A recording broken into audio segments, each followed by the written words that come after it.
It is another Super Bowl edition of the Birds vs. Boys podcast. I'm Aidan, and I am joined by Rob Ellis, one of the biggest names in Philly sports media. You can catch him every week on WIP and every afternoon on the Jakib Media YouTube page. Rob, how are you doing today, just a few days away from the big game? I'm doing good, man. I'm excited, but I got to tell you, I hit a wall today. I for a minute, I thought it was like Thursday or Friday. And then I realized it was Wednesday, and it made it very, very difficult. I'm right.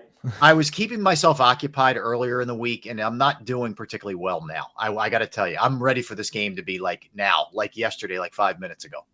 Gotcha. Yeah, I feel the same way. So media day was really cool on Monday. It was nice to see them on the platform, given that stage. And I'm the same way as you. I thought it was Thursday. I thought it was Friday. I'm just ready. Let's put at this point, just give me a helmet. We'll put on the pads. Yeah, I'm ready, man. And by the way, don't think I didn't notice that Kevin's in hiding here. Okay, with his Cowboys, and I know what's going on here. I know you're carrying the load for him because he's high. He's under his rock with the rest of the Cowboys fans. I know what's going on. He literally was in a bunker for the NFC Championship. His family, they're all Eagles fans except for him. Like his wife's an Eagles fan, everything like that. So they had a party. He had the baby and took her down to the basement, and they're watching the kids shows. And I'm like, oh my goodness, unbelievable. That's what you get. That's what you get for going to the wrong side. I know, especially locally. He had a chance to be an Eagles. That's it. So blew it. Yep.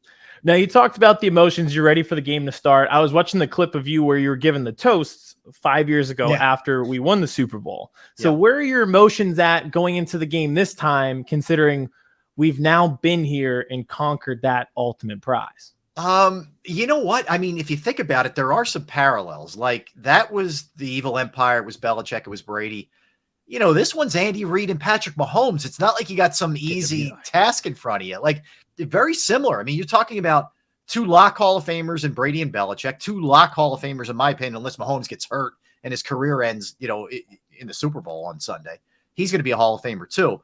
So if you could potentially slay both of those organizations, it'd be pretty special. Look, we went a long time, man, without getting these. So I'm not taking it for granted. I'm not like, ho-hum, this is going to happen every year, especially this year with this team, because if you think about it, because you're going to have to pay Hurts, because you have so many free agents, there's no guarantee. There's especially no guarantee in football, period, but especially with this team. So you got to capitalize, man. Get this one in the back pocket. And then all of a sudden you're talking about 2 and 5 years, man. The D word starts getting whispered, dynasty, if that can continue there. So, no, look, I'm feeling good. I'm feeling anxious. I'm not nervous, but I'm anxious and I'm antsy and I'm like, let's go.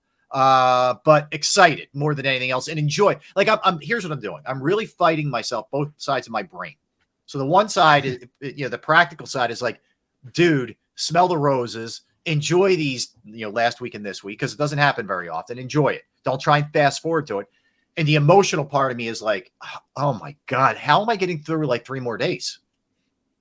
I'm right there with you. And I think you can appreciate this. I'm trying to like bask in this and enjoy it, because I distinctly remember the day after the 2009 Super Bowl, watching an ESPN show where they're like, should the Phillies even be concerned? And all the hosts were like, no, they'll be back. Like, this is a dynasty. They have a young core. They'll be back. And we just made it back to the World Series this year. So that sticks with me to just, like you said, kind of smell the roses a little bit, enjoy it while we can. Think about what it was, right? Until the Phillies won that one in 2008. It was, for them, it was 28 years. And then the Eagles, it was 57 years. The Sixers were still on the clock. We're now at 40 years. Okay. Yeah. And the Flyers, it's been since 75. So like this is rare for us. We're used to bad things. We've had some pretty good things lately, and we're actually in a really good time in Philadelphia sports generally. So it's great, but enjoy it and don't ever take it for granted. Like if I could give a piece of advice to like some 18-year-old who's like, it's going to be like this every year with the Eagles, man, or every 5 years. I'm like, dude, no, it won't. Okay. Just enjoy it. There's a bunch of kids who are at Temple right now. They're like, oh, this is awesome. We're in my college. son. They go to the championship every year. It's like, my son's like, oh man, we'll go to the parade again. He's a junior at Temple. You'll go to the parade again, Dad. I'm like, first of all, don't even say that. Let's not jinx anything. Knock on wood. But yes, let's hope, man. Let's hope. He was out there in the mayhem after the NFC Championship game. Oh, perfect. Enjoy it while you can, for sure. Exactly. For sure. Into the game itself, we had another guest on earlier this week, and we were talking Jalen Hurts and how he brought up a good point that we really haven't seen him connect on a lot of deep shots since he's been back from the shoulder injury. He had like the one he overthrew A.J. Brown against the 49ers and the one against the Giants where it led to a little bit of like a mini meltdown from A.J. Brown where they weren't connected. Yeah. What's your confidence level in his arm and his shoulder going into this game? I'd be lying if I didn't say I was a little bit concerned. Now, I think that the games, the 2 playoff games, they ran the ball 44 times apiece. So he didn't have to throw it a ton, right? So that's why the numbers weren't, in terms of passing, weren't great. I think in a big way. I actually thought he played very well against the Giants. I'm a little bit worried about the deep shots. I'm a little bit worried about his accuracy. I mean, if he's telling you he's about as tough as it gets, if he's saying, yeah, I'll be fine, but it's not 100%. That makes me worry how severe this thing is still, right? So I'm a little bit worried about that because let's face it, you're not shutting down Mahomes and Andy Reid and Travis Kelce. You're just not. As good as the Eagles defense is, this is not going to look like it looked last week against San Francisco or the Giants. It's not going to look that way. You're going to have to answer. I don't know if it's going to be 41-33 like the Patriots Super Bowl.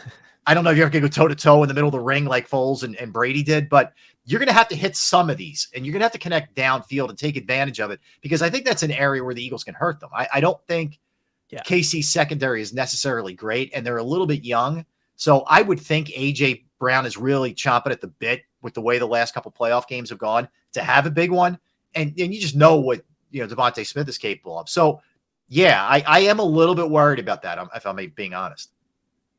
I think that's fair. I've been feeling the same way, and I think that's the overall sentiment is like it's been such a small sample size that the fear of the unknown kind of creeps in where they haven't had to do it, so you don't really know. And he's telling you like, oh, I haven't been 100% healthy, and that's all you can go on. So we'll see.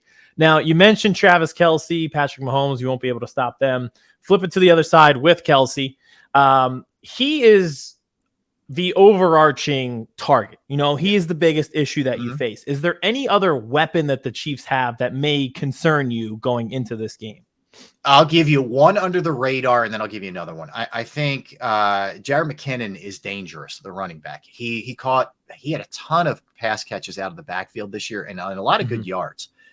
He's dangerous. He's kind of under the radar a little bit, but he's good, and he's good in pass protection, which is something that they need really badly too if the Eagles pass rush is going to be strong, right? So watch him. He's one to watch. The other one is, and I'm not breaking any news here, but Isiah Pacheco is nasty to get out of Rutgers. He is really, really good, tough, strong. He's sort of a little bit taller version of Boston Scott. Like he's built like a tank. He's 215 pounds, 5 something. He's tough. I would watch those two in a big way. The thing with Kansas City's receivers, and I know Hardman's out, but they're not bad. It's a lot of solid guys. Like Juju Smith-Schuster's really solid. Valdez-Scantling. These guys are solid. They're not bad, but they're not Tyreek Hill sort of playmaker guys. A lot of this is going to be Travis Kelce. And the way that he really hurts you is, and this is really it's 1-2 with Mahomes. He has the ability to buy time. You flush him out a little bit. He extends a play 2 more seconds. And then Kelce has that just innate ability to get back to him if he breaks off a pattern to get just enough to kill you and keep the sticks moving. That's where they really hurt you. That's where the Eagles defensive line and linebackers, whomever, have to get Mahomes to the ground. It can't just be flushing him out because I'm going into this thing assuming that ankle's pretty close. It may not be. I hope it's not. I hope he's hobbling around. He doesn't have the same kind of mobility, but I saw him do what he had to do in a game 2 weeks ago. He's had 2 more weeks to rest that thing. So get him to the ground. It's got to be a sack. It can't be a hurry because he kills you with those kind of plays off schedule. It's just so backbreaking. It's just, like it's that 3rd and 12 and you think you're getting off the field and he escapes and all of a sudden the drive extends and it's like, well, it does. So it does a couple things. It's demoralizing to your defense, right? Number one, and it gets them down the field and they score, but it also keeps your offense off the field. It's like the Washington effect when the first loss of the season, they just ate clock, man. All right, let them sit on the sidelines, let the Eagles offense that had so many playmakers, let them welt over there. So that's also what it does. which ironically has been a strength of us all year, where we have these Mhm. 6-7 minute drives. We had one last time we played in Arizona in Glendale. So Yeah. that's been the strength of us. So if Mahomes is doing that, that keeps us off the field. Yeah. So you mentioned Pacheco, Jerrick, McKinnon, the two backs for the Chiefs. Are there any unsung heroes for the Eagles that you see? I was rewatching Super Bowl 52 the other day. Yeah, it was and I on the like, other night. oh Yeah. my goodness. Yeah. Nelson Aguilar. I was like, I knew he played He had well, a but huge I game. He had a totally very forgot, like, underrated how game. well. Yes. Yeah.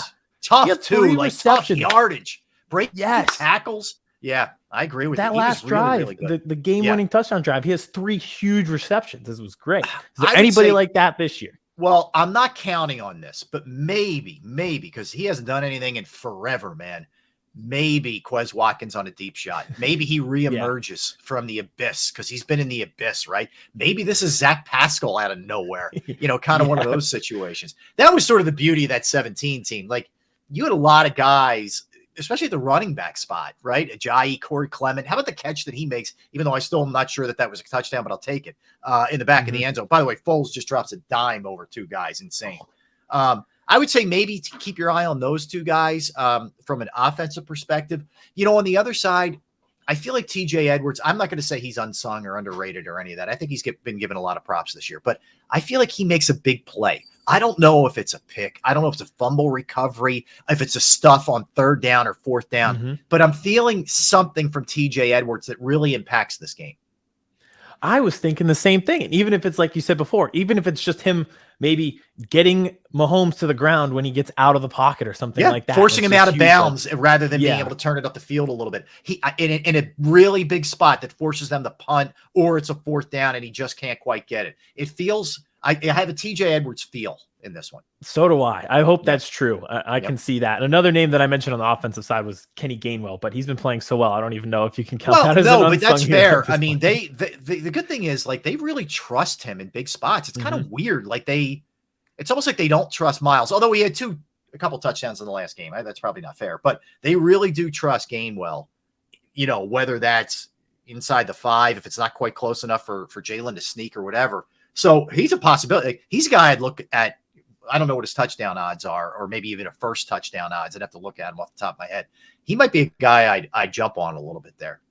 Absolutely, especially the emphasis on running the ball early in the games that we've seen recently, which wasn't the trend at the end of the year when they were going air raid and throwing it all over the field in Chicago and the 12. Kind of like this trend they're in right now. Let's hope they stay with this trend. Yeah. I really like this a lot better. It seems to work that winning thing is kind of nice. I kind of like it. Yeah.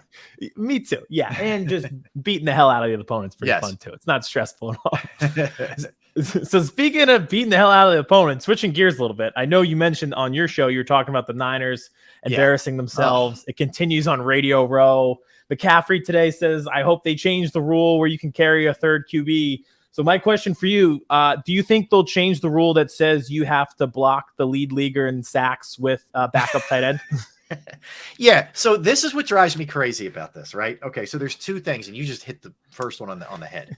Number 1, how about you don't put a tight end on Hassan Reddick? How about you don't have the arrogance to do it twice? And then maybe you don't get your quarterbacks killed. Number 1.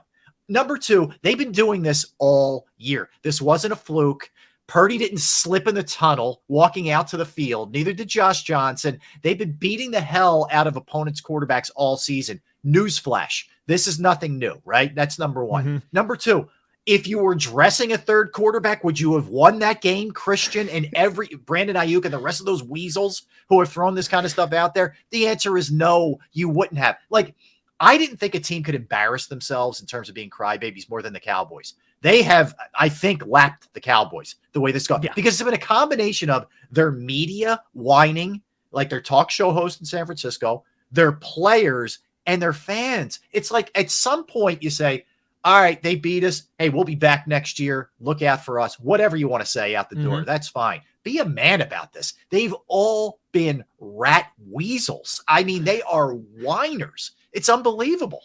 It's crazy to me. And they act like they were up 14-0 and then Purdy tripped walking on the field and sprained his ankle. It's like, we went down the field, scored on our first drive, and then on your first drive, that's when Purdy gets knocked out. And it was like all the keys to the game played out in the first two series where our offensive line dominated and our defensive line, the pass rush, got to the quarterback. It's like, that's exactly what we thought was going to happen. It played out immediately. And now you're like, magically some quarterback was going to walk off the street and save the day for you. Yeah. They keep using words like, unlucky and, just, I feel like it was robbed from us. Like, they act like there was some call in the last second, that didn't go their way. Yeah. And by the way, this is Rams Saints with the mess pass interference. Here's the other thing.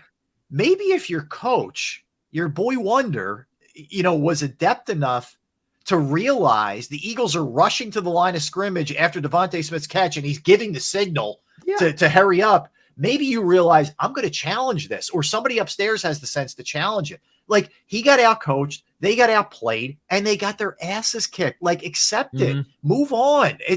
It's really sad. I like McCaffrey. It's like, oh my God, man. That's what's so crazy is I respected that team. I thought it was going to be a great matchup. I love Debo. He's one of my favorite players in the league. And to just hear this sob story that they were just robbed of this moment as if we didn't go on an 8-minute drive that was 91 yards for a touchdown in the third quarter. Well, the other thing is, I'm sorry, did something happen to your defense?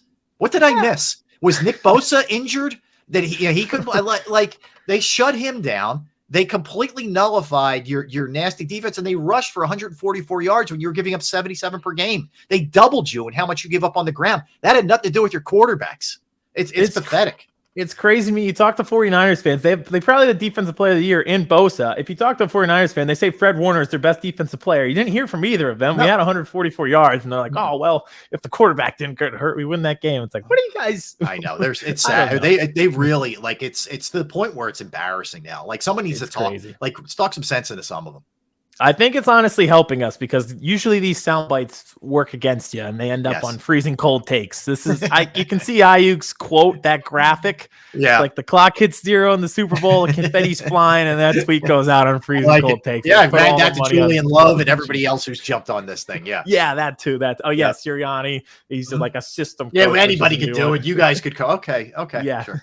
Yep. Chris Sims with it's the easiest job in the world to play quarterback for the Eagles. You know what they've done? They've provided the dog masks. All these people have provided the dog mask. So you're right. In the long run, it's good.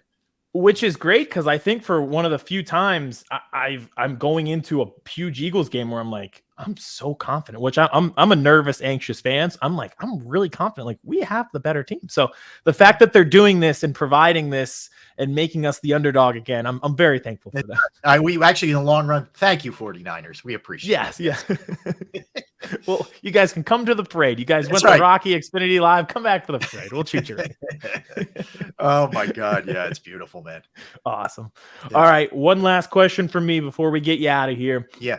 We just like to hear from everybody what they're going to be doing. So game starts. What are you going to be doing for the game? Where are you going to be? Who are you going to be watching it with?